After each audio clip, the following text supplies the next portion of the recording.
Halo teman-teman semua, di kelas saya siswa SMA Negeri Klaten. Selamat pagi semua, Assalamualaikum warahmatullahi wabarakatuh. Salam hormat saya sampaikan kepada Bapak Ibu Guru yang menyaksikan. Terima kasih teman-teman semua, siswa SMA Klaten sudah mau berjumpa dengan saya di Zoominar dalam acara sosialisasi pajak di masa pandemi. Pada kesempatan pagi ini, saya ingin berbagi kepada teman-teman mengenai apa sih manfaat dan makna sebuah pajak di masa pandemi seperti saat ini. Tapi sebelumnya, perkenalan dulu ya. Nama saya Fahmi As-Sidiki, kalian bisa panggil Fahmi. Saya mahasiswa D3 Pajak dari PK Instan. Saya juga kakak kelas kalian di SMA ini, lulus tahun 2018. Di sini saya akan menyampaikan edukasi tentang manfaat dan makna pajak dalam menghadapi pandemi. Seperti yang kita alami di tahun 2020 ini merupakan ujian yang berat bagi semua orang. COVID-19 ini mengubah hampir semua aktivitas masyarakat. Ini ada beberapa berita masalah dari pandemi, yaitu mulai dari banyaknya PHK massal yang menyebabkan banyak pengangguran, kemudian sekolah ditutup dan dilaksanakan online, tapi bagaimana nasib teman-teman kita di pelosok yang susah akses internet? Masalah selanjutnya yaitu dikarenakan penggunaan protokol kesehatan atau di Jakarta itu PSBB, banyak usaha-usaha di Indonesia tutup. Tak sedikit juga yang sudah gulung tikar atau sudah bangkrut, seperti bioskop tutup sementara, rumah makan pinggir jalan banyak yang tutup. Nah, melihat banyaknya masalah, lalu apa yang bisa teman-teman lakukan dengan pajak? Nah, jadi apakah pandemi tersebut bisa ditangani dengan pajak? Bisa ditangani, tetapi dengan dana yang besar dan dana itu berada pada APBN. Kita kenalan sedikit ya dengan APBN. APBN itu anggaran pendapatan dan belanja negara. APBN itu bisa kita analogikan sebagai dompet. Nah, dalam dompet APBN itu uang yang masuk disebut pendapatan negara, sedangkan uang yang keluar disebut belanja negara. Ini data dompet APBN tahun 2019. Di sini belanja kita 2.540 triliun, sedangkan pemasukan hanya 2.233 triliun. Nah, di sini lebih besar belanja daripada pendapatan, besar pasak daripada tiang. Lalu, bagaimana untuk mencukupi kekurangan pendapatan tersebut? Maka diadakanlah sebuah pembiayaan. Biasanya pembiayaan itu dari utang. Pasti teman-teman sering mendengar narasi utang Indonesia sudah terlalu banyak. Kebanyakan utang lah. Tetapi faktanya, negara Jepang sebagai negara maju saja memiliki utang jauh lebih besar daripada negara kita. Nah, di sini kita lihat bahwa belanja dari dompet APBN itu dapat berupa bantuan langsung tunai, beasiswa bidik misi, kartu Indonesia Pintar, pembangunan sekolah, pembiayaan rumah sakit. Untuk memenuhi belanja tersebut, kita harus punya pendapatan. Nah, dalam APBN, porsi pendapatan paling besar adalah pajak. Porsinya itu lebih dari 70%. Yang lainnya adalah penerimaan negara bukan pajak seperti retribusi tempat wisata, kemudian ada sumber pendapatan hibah dari luar negeri atau dalam negeri. Dalam porsi 70% itu dibagi lagi, ada porsi pajak yang diurusi pemerintah pusat seperti PPN atau pajak pertambahan nilai, ada juga PPh, pajak penghasilan, dan ada pajak daerah seperti pajak motor, pajak mobil. Nah, jadi porsi 70% pendapatan pajak itu sangat krusial. Saat ini, apa sih realisasi kegunaan pajak saat pandemi? Pertama, kita bisa lihat bantuan tunai kepada masyarakat terdampak PHK atau kalangan bawah itu dengan memberi uang tunai 600.000 ya untuk 9 juta orang terdampak. Nah, uang tersebut juga berasal dari pajak, teman-teman. Kedua, contohnya saat membiayai infrastruktur rumah sakit dalam menyediakan ruangan isolasi untuk pasien COVID-19. Kita ambil contoh Wisma Atlet di Jakarta. Biaya operasional untuk menjalankan sebuah rumah sakit darurat tersebut berasal dari pajak. Bahkan dana pajak di APBN sudah dialokasikan untuk program vaksinasi nasional. Nah, berarti akan ada biaya memproduksi vaksin. Jika belum bisa memproduksi sendiri, maka akan membeli vaksin dari luar negeri. Kebutuhan masker, baju APD, semuanya itu akan didanai dengan uang pajak. Yang ketiga adalah bantuan modal dan uang tunai kepada usaha mikro, kecil, dan menengah, mengantisipasi agar tidak terjadi lagi PHK. Tetapi saya ingin menyampaikan kepada teman-teman untuk tolong belilah makanan atau minuman dari toko-toko terdekat rumah kalian. Dengan membeli dagangan usaha kecil sekitar kalian secara tidak langsung, kalian sudah membantu pemulihan ekonomi nasional dengan membantu UMKM sekitar. Karena meskipun mereka itu sudah diberi bantuan modal dari pemerintah, tetapi tetap saja pendapatan mereka ditentukan oleh pelanggan seperti teman-teman ketika membeli dagangan mereka.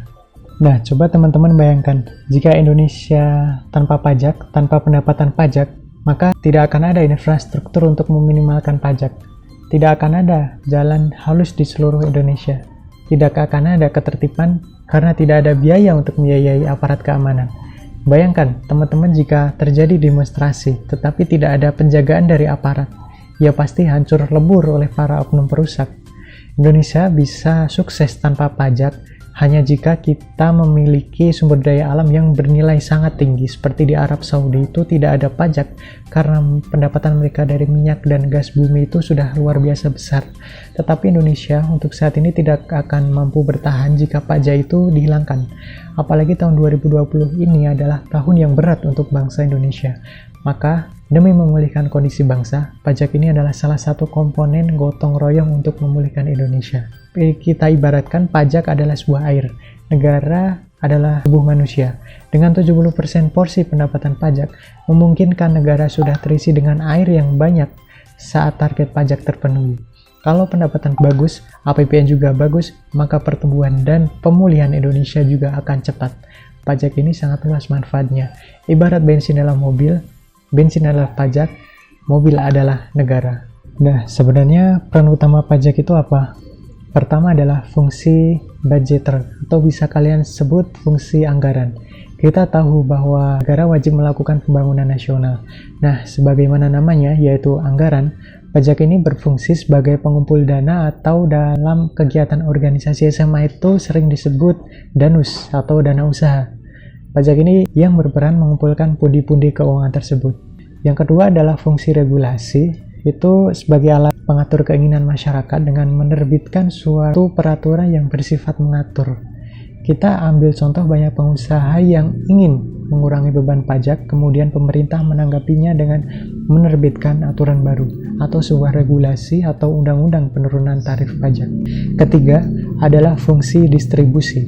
Di sini pajak berperan sebagai pembuka lapangan pekerjaan di Indonesia. Contohnya adalah ketika orang kaya membayar pajak lebih besar, seperti pembayaran pajak barang mewah, pajak besar ini akan dialihkan pemerintah untuk membantu kalangan bawah, sehingga akan tercipta tatanan sosial yang secara tidak langsung melalui pajak akan saling tolong-menolong.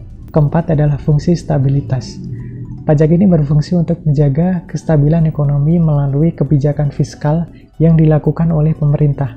Kita ambil contoh, teman-teman tahu inflasi atau deflasi kan ya? Ketika nilai mata uang rupiah terhadap dolar Amerika Serikat itu menurun, maka pajak di sini bisa dikeluarkan sebagai instrumen kebijakan. Seperti contohnya dengan meningkatkan tarif bea masuk dan pajak impor, maka nilai rupiah akan menguat. Di sini ada quotes, dengan keempat fungsi tersebut, kita bisa berandai bahwa pajak bisa mendekatkan Indonesia menuju negara maju. Nah, teman-teman kan masih SMA nih. Kebanyakan belum memiliki kewajiban pajak karena belum punya penghasilan sendiri kan? Lalu gimana cara teman-teman berkontribusi untuk pajak? Yang harus teman-teman lakukan saat ini ialah belajar dengan baik. Mungkin bisa belajar untuk berwirausaha. Bagi teman-teman yang ingin berkontribusi lebih, boleh mengedukasi pajak kepada keluarga, sahabat, teman kalian dengan cara mengingatkan atau memberitahukan pentingnya sadar pajak dalam pembangunan Indonesia. Oh iya, ketika teman-teman menggunakan produk asli Indonesia, berarti kalian sudah membayar pajak untuk negara ini, yaitu pajak pertambahan nilai. Jika teman-teman membeli barang bajakan atau ilegal, berarti kalian juga turut andil untuk tidak membayar pajak. Saya harap kita memegang nilai Pancasila sehingga mempunyai prinsip yang kuat untuk ke depan lebih baik. Kalian terhindar dari korupsi, penyelewengan pajak, maka implementasikan selalu nilai-nilai dari Pancasila. Untuk sekarang, lebih baik kalian memikirkan kelak mau jadi apa, ketika sudah produktif mau berkarir apa, hingga yang terpenting ketika sudah berpenghasilan, tetap sadar pajak dan jangan lupa untuk membayar pajak.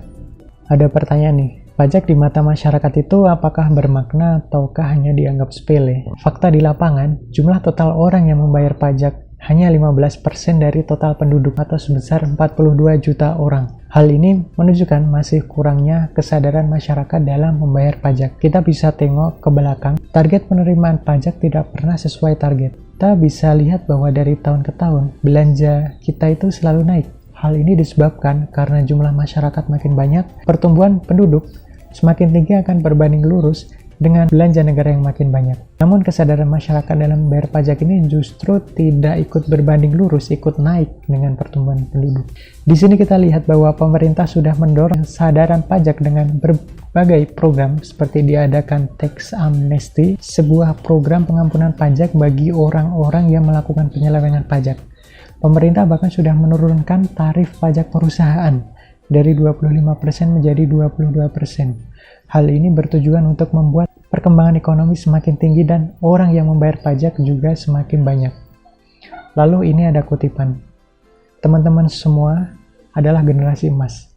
Pada tahun 2045, 60% dari 267 juta penduduk akan berada di usia produktif. Penduduk usia muda akan lebih banyak daripada penduduk usia tua. Oleh sebab itu, sebenarnya kita akan diuntungkan. Maka ayo teman-teman semua, saya mengajak untuk sadar pajak sejak SMA atau bahkan sejak dini. Baik teman-teman, hari ini kita sudah belajar tentang manfaat dan makna pajak dalam kondisi pandemi. Yang saya sampaikan tadi supaya teman-teman semua mengerti makna gotong royong dari pajak. Bayangkan teman-teman jika 60% generasi emas sekarang di masa depan akan bayar pajak, maka saya bisa memastikan bahwa Indonesia pasti akan menjadi salah satu negara yang memimpin pasar dunia. Ada kutipan terakhir, keputusan kita semua pada akhirnya akan menjadi sumber maupun teladan arah pergerakan bangsa. Selebihnya saya cukupkan saja karena waktu sudah habis. Cukup sekian dari saya, kurang lebihnya mohon maaf. Semoga teman-teman bisa memaknai dan memahami arti pajak. Terima kasih telah mendengarkan paparan dari saya. Wassalamualaikum warahmatullahi wabarakatuh.